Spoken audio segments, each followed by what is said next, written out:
ఒక చిన్న పట్టణంలో రాఘవయ్య అనే వ్యాపారి ఉండేవాడు. అతనికి డబ్బు మీద ఎక్కువ ఆశ ఉండేది. వ్యాపారంలో తూకం వేసేటప్పుడు అతను మోసం చేసేవాడు. ఒకరోజు మల్లయ్య అనే పేద రైతు దుకాణానికి వచ్చాడు. రాఘవయ్య తక్కువ తూకం వేసి తక్కువ ధర ఇచ్చాడు. రైతు బాధపడ్డాడు, కాని ఏమీ మాట్లాడలేదు. ఈ విషయం ఊరి ప్రజలకు తెలిసింది. ఊరి పెద్దలు రాఘవయ్యను పిలిచారు. మోసం చేసిన సంపాదన నిలవదు అని హెచ్చరించారు. ఆ మాటలు రాఘవయ్య మనసును మార్చాయి. తన తప్పు అర్థమై రైతును పిలిపించాడు. సరైన డబ్బు ఇచ్చి క్షమాపణ చెప్పాడు. అప్పటినుంచి నిజాయితీగా వ్యాపారం చేయడం మొదలుపెట్టాడు.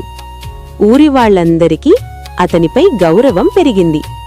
ఈ కథ మనకు నేర్పేది నిజం ఎప్పుడూ గెలుస్తుంది.